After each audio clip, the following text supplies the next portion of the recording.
കൂട്ടക്കൊലക്കേസ് പ്രതി Affan Thiruvananthapuram medical college ആശുപത്രിയിൽ ഗുരുതരാവസ്ഥയിൽ തുടരുകയാണ്. കഴിഞ്ഞ ദിവസം പൂജപ്പുര സെൻട്രൽ ജയിലിൽ അഫാൻ ആത്മഹത്യയ്ക്ക് ശ്രമിച്ചിരുന്നു. ശുചിമുറിയിൽ തൂങ്ങി മരിക്കാനാണ് ശ്രമിച്ചത്. തലച്ചോറിലേക്കുള്ള രക്തയോട്ടത്തെ ഗുരുതരമായി ബാധിച്ച നിലയിലാണ് പ്രതി ഇപ്പോൾ ആശുപത്രിയിൽ തുടരുന്നത്. ഡാൻ കുര്യൻ ചേരുന്നു തിരുവനന്തപുരത്ത് നിന്ന് കൂടുതൽ വിവരങ്ങളുമായി. ഡാൻ, എങ്ങനെയുണ്ട് അഫാന്റെ ആരോഗ്യനില? ഇപ്പോൾ അതീവ ഗുരുതരാവസ്ഥ എന്നാണോ അധികൃതർ പങ്കുവയ്ക്കുന്നത്?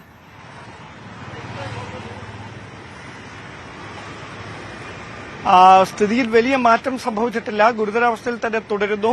തീവ്ര പരിചരണ വിഭാഗത്തിൽ വിദഗ്ധ ഡോക്ടർമാരുടെ പ്രത്യേക നിരീക്ഷണത്തിലാണ് അഫാൻ കഴിയുന്നത്. തലച്ചോറിലേക്കുള്ള രക്തയോട്ടത്തിൽ കുറവുണ്ടായിരുന്നു. അതായത് ഇന്നലെ ഈ ആത്മഹത്യയ്ക്ക് ശ്രമിച്ചതുമായി ബന്ധപ്പെട്ട് തലയിലാണ് അതുമായി ബന്ധപ്പെട്ട് തലച്ചോറിലേക്കുള്ള ഞരമ്പുകൾക്ക് ക്ഷതമേൽക്കുന്ന സാഹചര്യം ഉണ്ടായിരുന്നു. അതാണ് സ്ഥിതി ഗുരുതരമാക്കിയത്.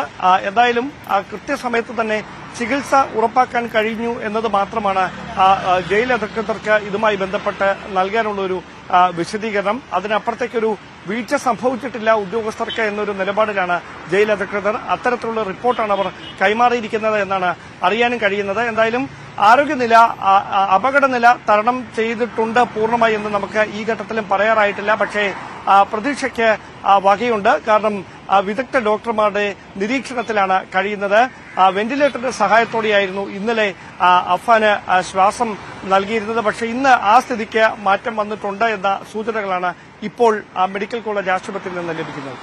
യെസ്, ഡാൻ കുര്യനാണ് വിവരങ്ങൾ നൽകിയത്. ആത്മഹത്യയ്ക്ക് ശ്രമിച്ച വെഞ്ഞാറമൂട് കൂട്ടക്കൊലക്കേസ് പ്രതി അഫാന്റെ ആരോഗ്യനില ഗുരുതരമായി തുടരുകയാണ്. പക്ഷേ ആശയ്ക്ക് വകയുണ്ട് എന്നുള്ളതാണ് പറയുന്നത്.